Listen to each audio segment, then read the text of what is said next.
घर में मंदिर नहीं होता और बीजेपी वाले भगवान नहीं। भाई अगर ये लोग सनातन धर्म के विरोधी नहीं होते तो मुझे बताइए ना कि जब इन्हीं के घटक दल, कितनी ऐसी पार्टियां हैं, आप डाउन साउथ में चले जाइए, क्या कुछ नहीं कहा गया था डीएमके के द्वारा, उनके नेताओं के द्वारा सनातन धर्म को बीमारी तक से जोड़ दिया गया था, भगवान राम के अस्तित्व को नकारा गया था। ये वही घटक दल हैं जिनके नेता अगर पहुंच गए थे अयोध्या तो उनको जवाब तलब किया गया था, उनको पार्टी से निकाल दिया गया था। तमाम बातें आज प्रधानमंत्री जी ने मंच पे बोली, तो क्या गलत बोला इन लोगों ने? जब सनातन को कोई गाली देता है आप खामोश रहते हैं, तो क्या ये मौन समर्थन नहीं है आपका? घर में बंद कमरे में पूजा करना और बाहर जाकर तुष्टीकरण की राजनीति करना, ये कहां से उचित है? और इसी के खिलाफ मेरे प्रधानमंत्री जी ने आज बोला, जो कि बिल्कुल सही है। कितने लोग हैं जो कि गए हैं अयोध्या, जो भगवान राम के दर्शन करने गए, और ये वही लोग हैं जो राम मंदिर को लेकर लगातार ये लोग तुष्टीकरण की राजनीति करते रहे। आज इन तमाम विषयों का समाधान अगर किसी ने निकाला है तो इन्हीं प्रधानमंत्री ने निकाला है। तेजस्वी यादव ने यह भी कहा है कि प्रधानमंत्री सिर्फ झूठ बोलते हैं और पिछले 10 वर्षों में उन्होंने बिहार को कुछ नहीं दिया। अगर इतना ही है तो विशेष राज्य का दर्जा क्यों नहीं? तो जिनके साथ ये सहयोगी हैं, Congress lead government for the longest time, आजादी के बाद यही लोग सत्ता में रहे, दशकों तक इनकी सरकार रही, पूर्ण बहुमत की सरकारें रही, मिलीजुली सरकारें रही। इन लोगों ने क्या कर लिया? आज जब मेरे प्रधानमंत्री बोलते हैं कि दुनिया में डंका बजता है, गलत है क्या? झुटलाएं इस बात को, बता दीजिए। यूरोप जाते हैं, ऑस्ट्रेलिया जाते हैं, न्यूजीलैंड जाते हैं, अमेरिका जाते हैं, देश का डंका बजता है कि नहीं? मुझे बता दें, क्या ये बात गलत है? ये सब स्टैट्स हैं, ये सब डेटाज हैं, रिसर्च के आधार पर कही गई बातें हैं। इसको नकार के बताएं ना। आज से पहले दहाई के आंकड़े में कौन से पायदान पर हमारे देश की अर्थव्यवस्था थी? किसी को पता था? किसी को चिंता थी? आज 5वें नंबर पर देश की अर्थव्यवस्था आई है। और देश की जब अर्थव्यवस्था बढ़ती है भाई, राज्य का राजस्व बढ़ता है, उस क्षेत्र का आर्थिक विकास होता है, प्रति व्यक्ति आय में इजाफा होता है। आने वाले 5 महीनों में इसको 3रे नंबर पर लेकर जाने का लक्ष्य है। मुझे बताइए, विपक्ष के कौन से नेता, कौन से दल ने इन लक्ष्य को रखा? आजादी के बाद गरीबी हटाने का नारा तो दिया गया, कितनी गरीबी हटा पाए? आज कितने करोड़ लोगों को गरीबी की रेखा से बाहर निकाला गया? 2047 में अगर भारत को विकसित राज्य बनाने का लक्ष्य मेरे प्रधानमंत्री ने रखा है तो उस दिशा में कार्य हो रहे हैं जो दिख रहे हैं। न अर्थव्यवस्था मजबूत हो रही है, बल्कि सरहद से सीमाओं को भी सुरक्षित किया जा रहा है, अंतरिक्ष के माध्यम से टेक्नोलॉजी का भी इस्तेमाल किया जा रहा है। इन तमाम चीजों को जोड़कर भारत को आगे लेकर जाने का कार्य किया जा रहा है। लंबा समय इन विपक्ष के नेताओं को भी मिला था, पर देश और बिहार खासतौर पे और गरीबी में पिछड़ता गया और बदहाली में हमारा प्रदेश जाता रहा। इसके जिम्मेदार अगर ये लोग नहीं है तो और कौन है?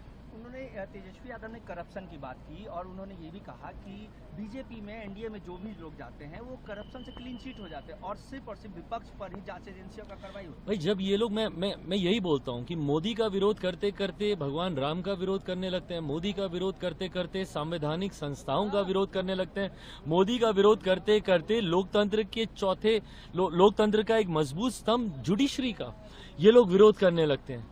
कहां तक सही है ये? अगर आप संवैधानिक संस्थाओं पर अगर आप विश्वास नहीं रखेंगे, देश के जुडिशियल सिस्टम में अगर आप विश्वास नहीं रखेंगे, मतलब इनके ऊपर कार्रवाई हो तो गलत। अगर आपने कुछ अपराध नहीं किया तो डरते क्यों हैं? क्या देश की कानून व्यवस्था पर इन लोगों को विश्वास नहीं है? क्या देश के जुडिशियल सिस्टम पर इन लोगों को विश्वास नहीं है? ईडी, सीबीआई को तो आप लोग नकारते आए ही हैं अभी तक। पर यह बात भी याद रखने की जरूरत है कि सबसे पहले अगर किसी ने, और वो भी उसी संस्थान से जुड़े हुए एक बड़े अधिकारी ने, अगर किसी ने सीबीआई को केंद्र सरकार का तोता कहा था तो वो यूपीए की सरकार में ही कहा गया था, जिसका प्रतिनिधित्व, जिसको लीड कांग्रेस कर रही थी। तो जवाब दें ये लोग अगर इन संस्थाओं पे इनको विश्वास नहीं है। परिवारवाद को लेकर भी बार बार सवाल उठ रहे हैं और आपके जीजा को लेकर भी सवाल उठ रहे हैं कि वो मेहमान हैं, प्रधानमंत्री क्यों नहीं परिवारवाद पे बोल रहे हैं? भाई परिवारवाद की परिभाषा मैं चाहता हूं विपक्ष के तमाम नेता सुन ले। मेरे प्रधानमंत्री जी ने उस दिन सदन में, लोकसभा के अंदर, इस बात को बहुत कैटेगोरिकली उन्होंने क्लैरिफाई किया था कि क्या है परिवारवाद। और मैं भी मानता हूं बड़े व्यक्तित्व का सुपुत्र या सुपुत्री होना आपका सौभाग्य हो सकता है, आपकी काबिलियत नहीं। सौभाग्य आपको मौका देता है, बट काबिलियत ही आपको विजय रथ पर सवार कर कर अपनी मंजिल तक लेकर जाएगी। इन्हीं के परिवार के, राजद के ही कितने परिवार के लोग ऐसे हैं जो चुनाव लड़े पर जीत नहीं पाए। क्यों? क्योंकि जनता ने उनको नकार दिया। ऐसे में जो मेहनत करेगा, संघर्ष करेगा, इतिहास गवाह है भैया, कितने बड़े बड़े राष्ट्रपति, प्रधानमंत्रियों के बच्चे हैं जिनको दुनिया नहीं जानती, देश नहीं जानता, कोई नहीं जानता। क्यों? क्योंकि वो मेहनत नहीं कर पाए, अपना मुकाम नहीं बना पाए।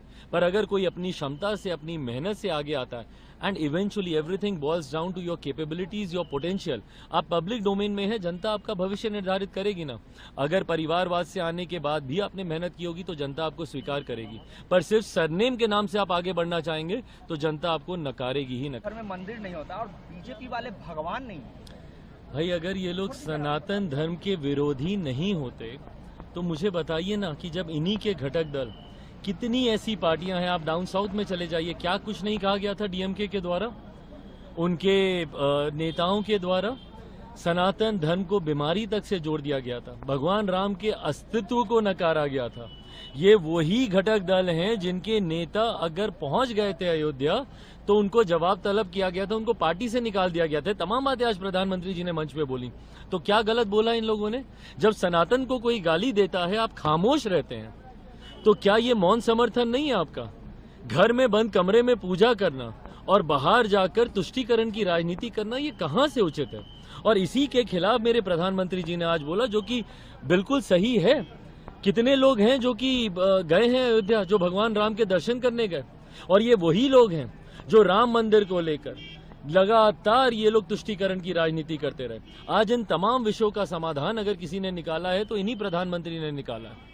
तेजस्वी यादव ने यह भी कहा है कि प्रधानमंत्री सिर्फ झूठ बोलते हैं और पिछले 10 वर्षों में उन्होंने बिहार को कुछ नहीं दिया। अगर इतना ही है तो विशेष राज्य का दर्जा क्यों नहीं? तो जिनके साथ ये सहयोगी हैं, Congress lead government for the longest time, आजादी के बाद यही लोग सत्ता में रहे, दशकों तक इनकी सरकार रही, पूर्ण बहुमत की सरकारें रही, मिलीजुली सरकारें रही। इन लोगों ने क्या कर लिया? आज जब मेरे प्रधानमंत्री बोलते हैं कि दुनिया में डंका बजता है, गलत है क्या? झुटलाएं इस बात को, बता दीजिए। यूरोप जाते हैं, ऑस्ट्रेलिया जाते हैं, न्यूजीलैंड जाते हैं, अमेरिका जाते हैं, देश का डंका बजता है कि नहीं? मुझे बता दें, क्या ये बात गलत है? ये सब स्टैट्स हैं, ये सब डेटाज हैं, रिसर्च के आधार पर कही गई बातें हैं। इसको नकार के बताएं ना। आज से पहले दहाई के आंकड़े में कौन से पायदान पर हमारे देश की अर्थव्यवस्था थी? किसी को पता था? किसी को चिंता थी? आज 5वें नंबर पर देश की अर्थव्यवस्था आई है। और देश की जब अर्थव्यवस्था बढ़ती है भाई, राज्य का राजस्व बढ़ता है, उस क्षेत्र का आर्थिक विकास होता है, प्रति व्यक्ति आय में इजाफा होता है। आने वाले 5 महीनों में इसको 3रे नंबर पर लेकर जाने का लक्ष्य है। मुझे बताइए, विपक्ष के कौन से नेता, कौन से दल ने इन लक्ष्य को रखा?